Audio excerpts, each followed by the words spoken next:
Hello दोस्तों, आप सभी को मेरा प्यार भरा प्रणाम। मैं नीलम कोटद्वार उत्तराखंड से स्वागत करती हूं आपका अपने इस नए ब्लॉग में, जिसकी शुरुआत मैं कर रही हूं शाम के ठीक 5:30 बजे से।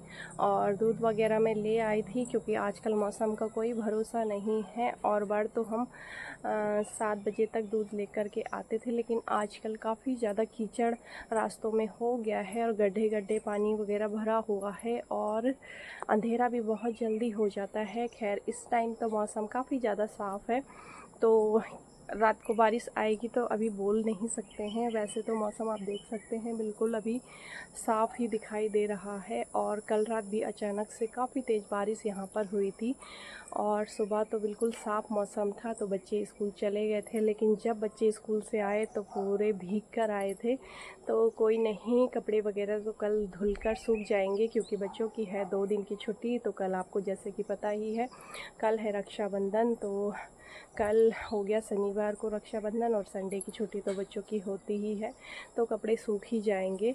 तो ये तो थी मौसम की बात। और करती हूँ कि आप सब स्वस्थ होंगे। मैं तो एकदम बढ़िया नहीं हूँ। क्यों नहीं हूँ आपको मैं भी वीडियो में बताती हूँ, इसीलिए मैंने आज शाम को ब्लॉग स्टार्ट किया है। वैसे मेरा बिल्कुल भी मन नहीं था वीडियो बनाने का, लेकिन मैंने सोचा कि अब अपनी यूट्यूब फैमिली से कुछ नहीं छुपाना चाहिए, अपना सुख दुख सभी कुछ शेयर करना चाहिए, तो इसीलिए मैं ये वीडियो बना रही हूँ। तो अभी समय हो रहा है लगभग 5:30 और अभी बच्चे वगैरह भी थोड़ा सा खेलने के लिए गए हुए हैं, तो मैंने सोचा क्यों ना एक छोटी सी क्लिप आपको बनाकर शेयर कर दूं। तो दोस्तों, कल हम लोग गए हुए थे एक मंदिर जो कि कोटद्वार में ही है। मुझे पता भी नहीं था कि इतना सुंदर मंदिर कोटद्वार में है दोस्तों, और इसी खुशी में मैंने बनाया हुआ था बहुत ही सुंदर ब्लॉग, जो कि मैं आप लोगों के साथ आज या कल शेयर कर देती, लेकिन किन्हीं कारणों से अब वो आपके साथ मैं शेयर नहीं कर पाऊँगी, जिसका मुझे बहुत ही दुख है। और मैंने बहुत सारी फ़ोटोज़ वीडियोज़ बनाई थी, मैं उन्हें देख तक नहीं पाई, इसका भी मुझे काफ़ी ज़्यादा दुख है। लेकिन मेरा फ़ोन सही सलामत है, इसका मैं भगवान से धन्यवाद करती हूँ, क्योंकि पिछले 8-10 घंटे मेरे लिए बहुत ही भारी थे। तो क्यों थे मैं आपको स्टार्टिंग से बताती हूँ। तो बात करते हैं परसों रात से। तो परसों रात मेरा हो रहा था काफ़ी तेज़ सर दर्द। जैसे तैसे मैंने खाना वगैरह बनाया, उसके बाद हम लोगों ने खाना वगैरह खाया, मैंने तो थोड़ा सा ही खाया था। तो वो सर दर्द क्यों हो रहा था उसके पीछे भी एक बहुत बड़ा रीज़न था, तो वो भी मैं आपको बताऊंगी नेक्स्ट वीडियो में, क्योंकि ये वीडियो काफ़ी ज़्यादा लंबी हो जाएगी, तो उसका मैं एक अलग से ब्लॉग बनाऊंगी। उसका भी एक अलग से ब्लॉग बनाया गया था मेरे द्वारा। तो दोस्तों, सर दर्द के पीछे भी था बहुत बड़ा कारण, मेरे लिए तो बहुत बड़ा ही था, तो उसका भी मैंने एक ब्लॉग बनाया था। मैंने तो थोड़ा सा ही बनाया था, उसके बाद मेरी वीडियो, उसके पीछे भी एक बहुत बड़ा कारण था, तो वो इस वीडियो में आपको नहीं बता सकती हूँ क्योंकि वीडियो काफ़ी ज़्यादा लंबी हो जाएगी।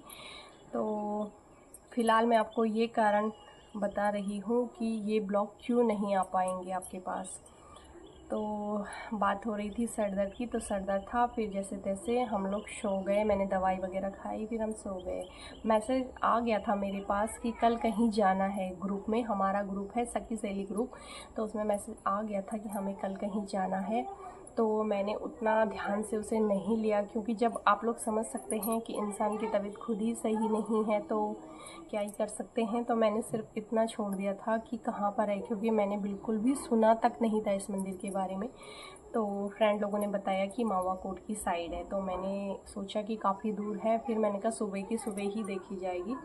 तो जैसे तैसे मैं सुबह उठी, थोड़ा सा मन में तो था ही कि फ्रेंड लोगों ने कहीं जाना है तो फिर टाइम पे उठकर अपना सारा काम निपटाना होता है। मैं तो ऐसे ही करती हूँ दोस्तों, आप लोग कैसे करते हैं वो मुझे कमेंट बॉक्स में ज़रूर बताना। तो मैं उठ गई थी लगभग 5:30 बजे के करीब, और मैंने नाश्ता वगैरह बनाया, सफाई वगैरह हमने की, सभी लोग नहाए धोए और कपड़े वगैरह धोए। मेन बात ये थी कि कल था मौसम बिल्कुल क्लियर, अच्छी सी धूप सुबह से ही आने लगी थी, तो हम लोगों ने जो 2-3 दिनों के कपड़े ठीक से नहीं सूखे हुए थे वो सुबह ही सुखाने डाल दिए थे। तो जब तक मैं 10 बजे जा रही थी तो कुछ कपड़े तो अच्छे से उस समय सूख चुके थे, तो इस बात की बड़ी तसल्ली थी कि हम पूरा काम निपटा कर जा रहे हैं। और मेन बात थी कि धूप है, जब आदमी कहीं जाता है बन ठन के तो धूप रहे तो अच्छा ही लगता है। मौसम बड़ा सुहावना हो गया था कल बाबा की कृपा से।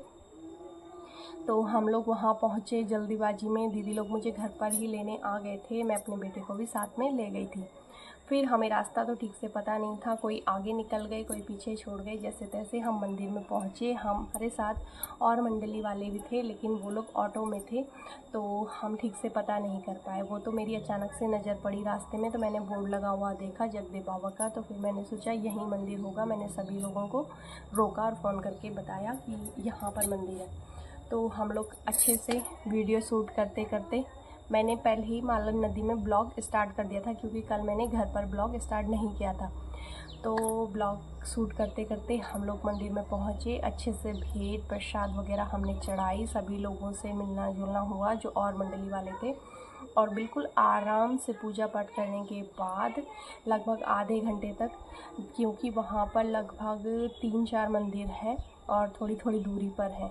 माता रानी का भी है, काली माता का, जगदेव बाबा का है, और थोड़ी सी पत्थर की मूर्तियाँ भी हैं, शिव जी भगवान जी का भी है, और एक दूसरी माता रानी का भी है। मुझे अभी ध्यान नहीं आ रहा है, क्योंकि कल से मेरा माइंड बहुत ही ज़्यादा डिस्टर्ब है दोस्तों। उसके बाद हम लोग बैठे कीर्तन करने के लिए। तो पहले दूसरी मंडलियों द्वारा कीर्तन गाए जा रहे थे, वो लोग फिर निकले, फिर दूसरी मंडली ने गाए, फिर हमारा नंबर आया तीसरी बारी में, और फिर हमारे बाद 2 मंडलियाँ और आ गई थी। तो हमने अच्छे से पहले भोले बाबा जी के 2-3 भजन गाए, उसके बाद और मंडलियाँ गाने लगी। फिर हम लोगों ने थोड़ा सा भोले बाबा जी के नाम का गुणगान किया, थोड़ा सा कीर्तन में डांस वगैरह किया। सब कुछ बहुत अच्छे से चल रहा था। मेरी वीडियो शूट करने के लिए भी हमारे पास मतलब लड़कियां थी, 1-2 लड़कियां हमारे साथ में गई हुई थी। थोड़ा थोड़ा मेरी वीडियो भी अच्छे से शूट हो रही थी। मन में बहुत ही सुकून था कि काफ़ी दिनों बाद हम लोग मंदिर आए हैं, क्योंकि मंदिर में जाके काफ़ी ज़्यादा सुकून मिलता है दोस्तों। और उसके बाद वीडियो वगैरह तो बन ही रही थी, हम लोग डांस वगैरह कर रहे थे खूब सारे। फिर हमें एक वहाँ पर मंडली मिली, नाम मुझे याद नहीं आ रहा है, तो शायद लक्ष्मी आंटी जी, दीदी जी, सॉरी, लक्ष्मी रावत करके नाम था उनका, शिवपुर से आए हुए थे वो। तो बहुत ही अच्छा नेचर था उन लोगों का, और हम लोगों को बिल्कुल भी घर आने नहीं दे रहे थे, लेकिन जैसे तैसे हमने उनसे विदा ली और बहुत ही अच्छी बातचीत की उनसे। मैंने उन लोगों को मैं अपने ब्लॉग में भी लाई, और उनसे मैंने अपना चैनल भी बोला कि अगर आपको पसंद आए तो इसे सब्सक्राइब कर देना। तो उन लोगों ने मेरा चैनल भी सब्सक्राइब कर लिया था। तो ये तक थी यहाँ तक की बात। उसके बाद जैसे ही हम थोड़ा सा मंदिर से नीचे आए, हमने कुछ रील्स वगैरह भी बनाई, और सभी लोगों ने वीडियो को अच्छे से एंड किया। मतलब बिल्कुल भी हवड़ा तबड़ी नहीं मची थी, और लगभग समय हो रहा था 1:30 बजे का। तो हमने सोचा था आराम से 2 बजे तक घर पहुँच जाएंगे। आराम से हम लोग घर भी पहुँचे, मार्केट में थोड़ा सा सब्ज़ी वगैरह भी ली, और थोड़ा सा कोल्ड ड्रिंक वगैरह भी हमने पी। उसके बाद आ गए हम लोग घर पे। अब हम घर पर पहुँचे तो मौसम ने एकदम करवट बदली। समय हो गया था लगभग 2:30 बजे का। तो सभी लोग खाना वगैरह खा रहे थे, तो मैंने तो कपड़े चेंज किए फटाफट से, और मैंने सोचा एक बार मैं जो बचे हुए कपड़े रह गए हैं घर पे, बाकी तो साची ने संभाल दिए थे, तो उनको समेट लूँ। अब मैं कपड़े वगैरह समेटने लगी तो बेटे ने फ़ोन हमेशा की तरह छीन लिया मुझसे, और वो फ़ोन चलाने लगा। अब वो फ़ोन चलाते चलाते काफ़ी देर उसे हो गई थी। उसके बाद फिर मैंने और उसने भी खाना खाया, क्योंकि हम दोनों रह गए थे, हम दोनों मंदिर गए थे। तो हम दोनों ने खाना खाया, मैंने बर्तन वगैरह मले। फिर हमें हो गया था लगभग 3:30 के करीब। तो फिर मैंने उससे फ़ोन छीना और अंदर कमरे में ले गई, और उन्हें भी कहा कि थोड़ा सा आराम कर लो और मुझे भी थोड़ा सा आराम करने दो। तो मैंने सोचा कि 1-2 ब्लॉग पड़े हैं, तो क्यों ना इस ब्लॉग को आज डाल दूं, और जगदेव बाबा का तसल्ली से मैं एडिट करूंगी, फिर उसे डालूंगी। तो पहले मैं देखने वाली थी कुछ फ़ोटोज़, तो मैंने उन्हें भी ठीक से नहीं देखा, और 2-4 फ़ोटो अपनी स्टेटस में डाली। उसके बाद मैं सीधे VN में गई और अपनी वीडियो एडिट करने लगी। अब मैं जैसे ही वीडियो एडिट कर रही थी, तो मैंने इस पर कल सिम चेंज किया था। मैंने डाला था इस पर BSNL का सिम, क्योंकि मैंने लिया था एक नया सिम। तो मेरे पास 2 फ़ोन हैं, तो मैंने सोचा कि दोनों फ़ोनों में 2 सिम हो जाएंगे, क्योंकि घर पर भी ज़रूरत पड़ती है कभी। तो इस पर था BSNL का फ़ोन, जिससे मैं वीडियो बनाती हूँ, Realme वाला। तो उस पर काफ़ी देर से मैं ऊपर देख रही थी, मैं वीडियो एडिट कर रही थी कि नेटवर्क बिल्कुल भी 15-20 मिनट से मतलब लगभग आधा घंटा हो गया था, बिल्कुल भी नेटवर्क नहीं थे। अब बिल्कुल भी नेटवर्क नहीं थे तो मुझे थोड़ा सा गुस्सा भी आ रहा था कि यार अब अगर मैं वीडियो अपलोड करती हूँ तो मुझे नेटवर्क चाहिए, इंटरनेट चाहिए। तो मैंने सोचा क्यों ना मैं अपना सिम इस पे ही डाल दूँ और BSNL को दूसरे फ़ोन पे डाल दूँ, क्योंकि इससे मैं वीडियो एडिट करूँगी और अपलोड भी। तो जैसे ही मैं उसे निकालने लगी तो एक दो मुझे ठीक से याद भी नहीं आ रहा है, एक दो बटन मुझसे ऐसे दबे, स्विच ऑफ करने के बाद ऑन किया मैंने तो फिर भी नेटवर्क नहीं आया। फिर मुझसे एक दो बटन ऐसे दबे कि कुछ बैकअप वगैरह का किया उसने, और अचानक से मेरी समझ में कुछ नहीं आया और मेरे से गलती से रीसेट हो गया फ़ोन। और जब मुझसे रीसेट हुआ फ़ोन तो काफ़ी देर तक तो मेरा फ़ोन ऑन ही नहीं हुआ। अब मेरा दिमाग बिल्कुल ऐसा हो गया कि ये अभी फ़ोन लिया था और ये क्या हो गया। एक सिम बदलने के चक्कर में मेरा फ़ोन बिल्कुल गया पानी में, तो मेरी खोपड़ी एकदम ख़राब। तो मैंने थोड़ी देर तक कोशिश की तो वो इधर का इधर डिवाइस में चेंज वेंज का कुछ ऑप्शन देने लगा, भेजता रहा, मतलब मैं करती रही क्लिक और वो आगे जाता रहा, लेकिन वो बिल्कुल भी खुला नहीं। और एक बार मैंने स्विच ऑफ किया तो उसने मुझे चाइनीज़ भाषा में कुछ लिख कर दिया जो कि मेरी समझ में बिल्कुल भी नहीं आया।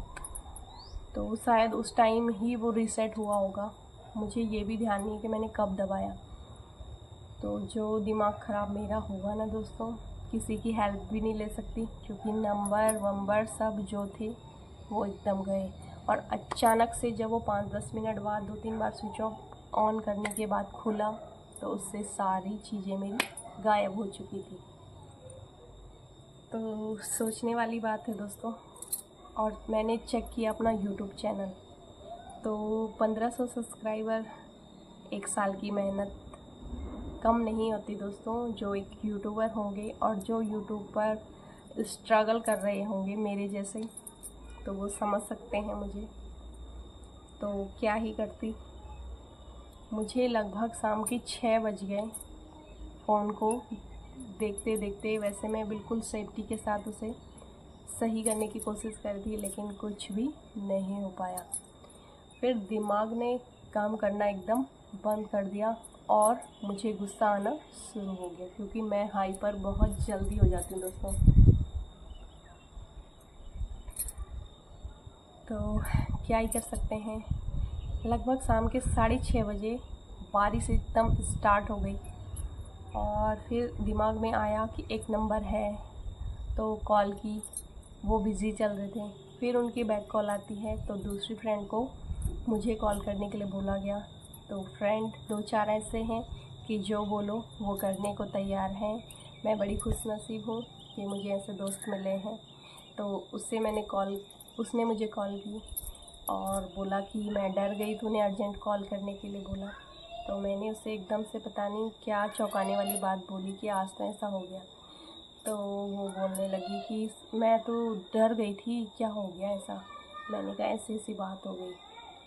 तो वो भी एकदम से सोच में पड़ गई कि ये क्या हो गया तेरे साथ। उसने भी एकदम से यही कहा कि यार तेरे 1500 सब्सक्राइबर कम बात नहीं होती, मैं समझ सकती हूँ तुझे। और फ़ोन तो मैंने कहा चलो, फ़ोन तो मुझे ऐसा लग रहा है कि ठीक ही है। पहले दिन में तो ऐसा लगा था कि फ़ोन ही गया, लेकिन शाम को मैंने उससे बताया तो उसने कहा कि बैकअप हो जाता है, ये सो वैसे वैसे जीमेल आईडी। तो मैंने कहा मेरा दिमाग बिल्कुल काम नहीं कर रहा है, मेरी 2-3 जीमेल आईडी बनी हुई है इस फ़ोन में, मुझे बिल्कुल भी याद नहीं आ रहा था कि इसमें कौन सी जीमेल आईडी मेरी पड़ी हुई है। फिर मज़ेदार बात ये थी कि जीमेल आईडी अगर पता कर भी लेती हूँ कि इस पर कौन सी पड़ी है यूट्यूब पे, तो मुझे पासवर्ड याद नहीं था। सबसे बड़ी गलती, हालांकि मैंने कहीं पे लिखा हुआ था अपनी डायरी पे, लेकिन दिमाग उस टाइम बिल्कुल झंड हो गया था। थोड़ा बहुत लग रहा था कि शायद एक उम्मीद। तो मैंने भगवान जी से प्रार्थना की कि भगवान जी ऐसा क्या हो गया आज जो तुमने मुझे इतना बड़ा झटका दे दिया है मंदिर से आने के तुरंत 1 घंटे बाद। तो क्या ही कर सकते हैं। कुछ फ्रेंड लोगों ने सुबह मुझे कहा कि यार नज़र लग गई हमें, क्योंकि हम लोग जब कहीं पे जाते हैं ना तो एकदम से मगन होकर तो कीर्तन गाते हैं और मगन होकर नाचते हैं। तो मैंने कहा हाँ यार, हो भी सकता है, क्या ही कर सकते हैं। तो कल कुछ ऐसा सीन मेरे साथ हो गया और रात जैसे तैसे खाना वगैरह बनाया, फ्रेंड से बात की, उसने भी यूट्यूब खंगाला, एक और फ्रेंड से भी बात की, उसने भी मेरी हेल्प करने की कोशिश की और बोला कि बारिश नहीं होती तो मैं अपने बेटे के द्वारा थोड़ा सा फ़ोन में मतलब कुछ सेटिंग देखती।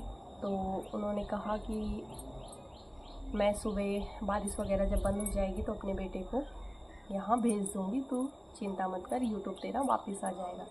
थोड़ा सा मन को दिलासा मिला, लेकिन नींद तो क्यों आनी थी। और रात को जैसे तैसे मैंने एक जीमेल आईडी और एक पासवर्ड याद करके उसमें डालकर स्विच ऑफ करके सो गई।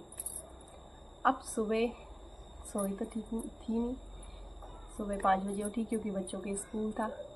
तो जब मैं उठती हूँ और तुरंत भगवान जी का नाम लेकर यूट्यूब ऑन करती हूँ तो मेरा तो नहीं, लेकिन मेरी बेटी का जो 1 साल पुराना चैनल था जिसमें उसके लगभग 52-55 करीब सब्सक्राइबर हैं, तो वो मेरे दूसरे फ़ोन पे था, तो इस वजह से वो नहीं खुल पा रहा था इस फ़ोन में, वो खुल गया था।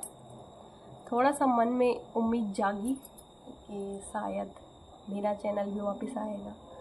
फ़ोटो वगैरह चेक की, वीडियो वगैरह चेक की, तो कुछ भी वापस नहीं आया। फिर जैसे तैसे बच्चों का काम निपटाया, टिफ़िन वगैरह तैयार किया, बज गए 7। अपनी एक डायरी थी, उसे लेकर सीधे चली गई अपनी शॉप पे और खंगाला तो मुझे एक जीमेल आईडी और एक पासवर्ड मिला।